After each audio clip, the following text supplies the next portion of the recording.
When I started playing around with big bore kits for the CB125E, I found fairly early on in the piece that if you're to use a standard camshaft, then really what you end up with is a very torquey motor. Generally by about 7,000 RPM, the torque of the motor drops off and you start to lose the ability to accelerate. If you have a standard little Honda, you'll probably find that once you get to about 7,000 revs, up around 90 kilometres an hour or thereabouts, it will start to taper off. And of course, by the time a standard motor hits 100 kilometres an hour, it's feeling pretty flat. And if you want to accelerate, it's going to take a while, unless you're absolutely feather light, that is. So, just looking at the problems here at fitting a 17-tooth front sprocket to the bike. The standard size sprocket is a 15-tooth. A 16-tooth will go on without any problems. And this 17-tooth that I've fitted here, that also fits well within the case of the bike. But when you go to fit your sprocket cover, this little gem here, let's see if I can get that far enough back out. Yep, you know him. He doesn't go on, and the reason for that is the steel plate that goes behind that. That serves a couple of purposes. I mean, it goes around the chain there, and of course if your chain breaks, it's going to stop the chain from ripping shreds out of your crankcase cover or the case of the crankcase of the bike. So the cover doesn't fit because of this little gem. So we have to make it fit.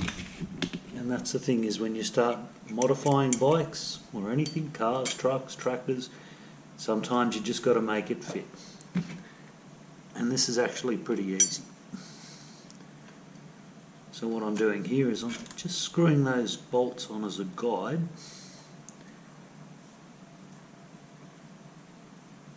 And all of a sudden, magically, amazingly, we'll just sit that nice and flat,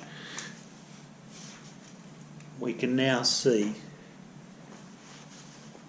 where there is contact between the chain and the steel plate,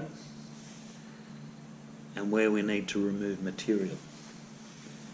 This is a little bit of a case of trial and error, because you don't want to remove too much material. Only take what you need. As long as this misses by a good millimetre or two, then that's more than enough. So we've got that sitting there, and all we need to do is just place a mark around the area where it actually makes contact. So that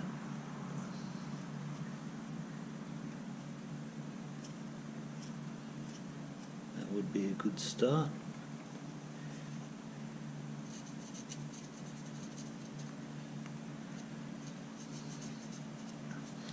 So this is where it's the deepest.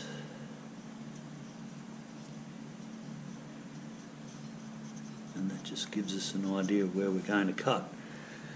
The tool I'm going to use is a grinder. It doesn't have to be precision machined after all. We just need to remove that material.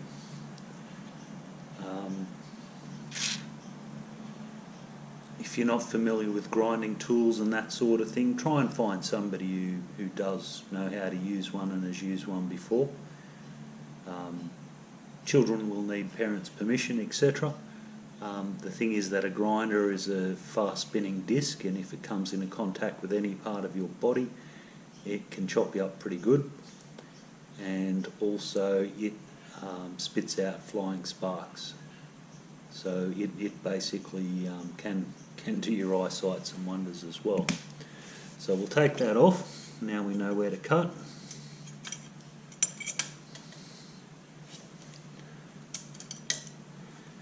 We'll get into the business of cutting.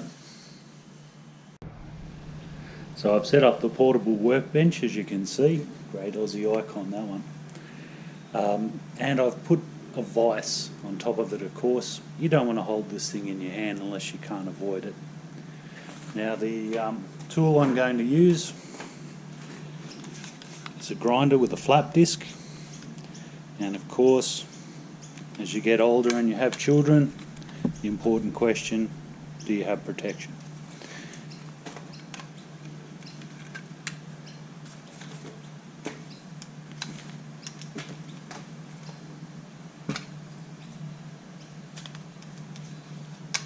Some power would be nice.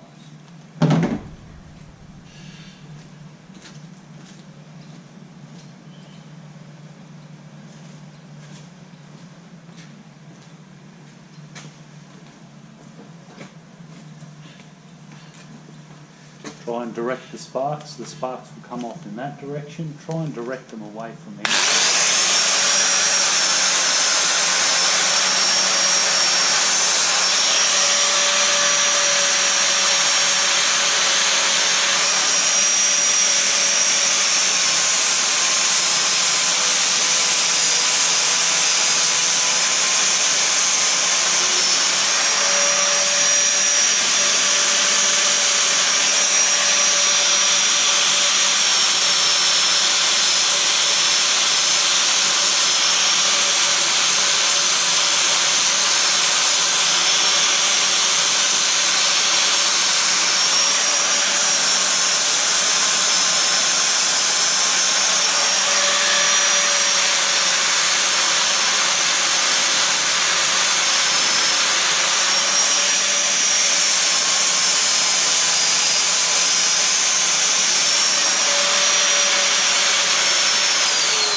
What I honestly suggest, and that will be very hot now that it's been ground, what I do suggest is that instead of trying to take it all out in one chunk, you try and creep up on it.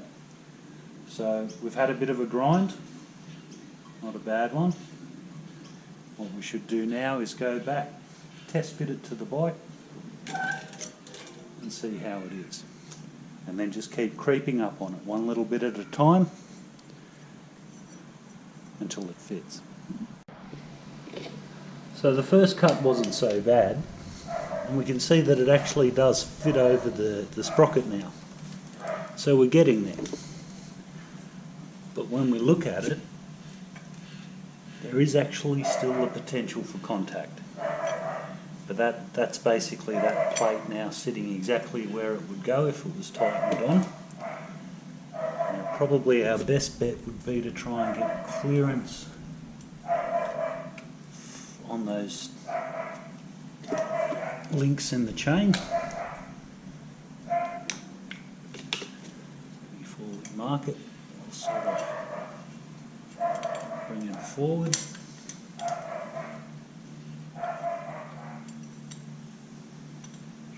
it can actually go over there, but we don't quite want that yet.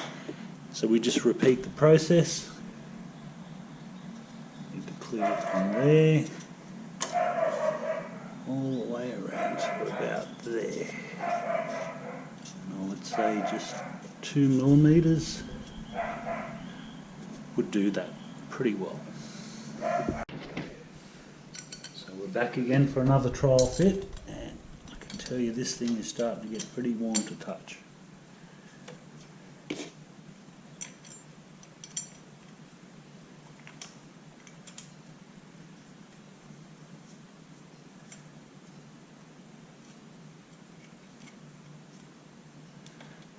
Okay, so that's where we stand as we speak. We're starting to get some really good clearance here.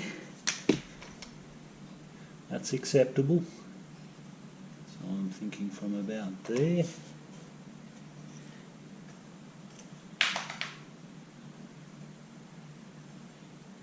Oops. To about there.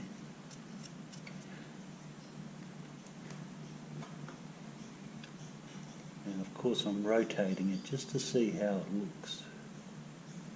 So following, say for example, that link there, and watching how it clears the plate. So you can still see by the way the plate's moving that there's still contact there. But when the plate's in its seated position, where it's supposed to go, it will miss the chain. Last thing that we want though is that chain rubbing against that plate. So if in doubt, remove more material. Also, if that does get too hot to touch, you can dunk it in a bucket of water. Okay, and this is our final fit.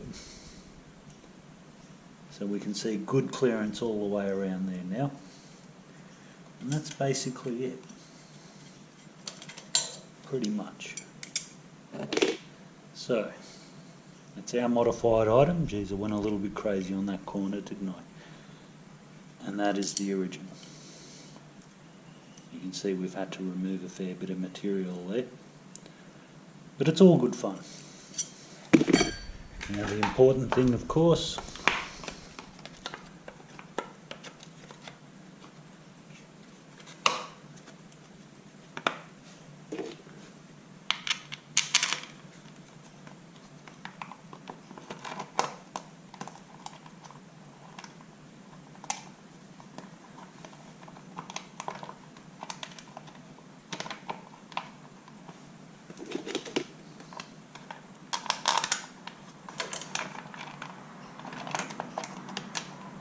oops.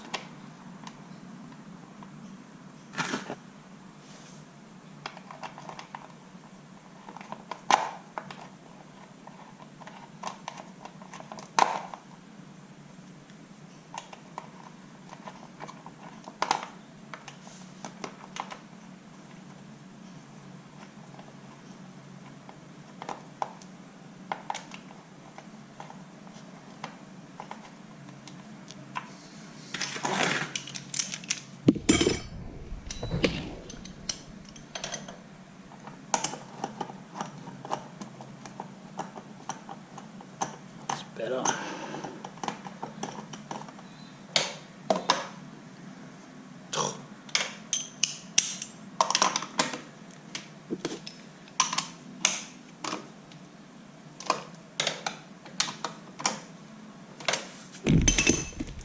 Fits, and it's going to work.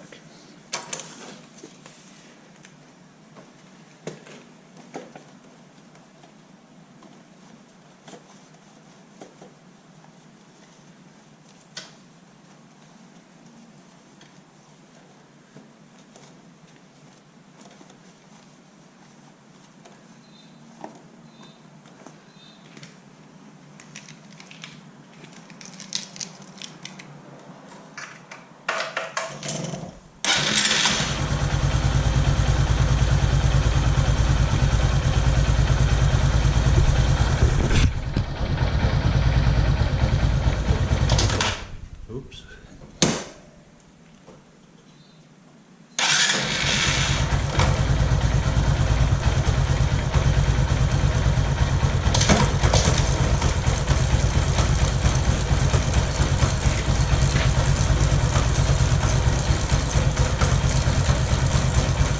Okay, so that little blooper actually has brought to mind,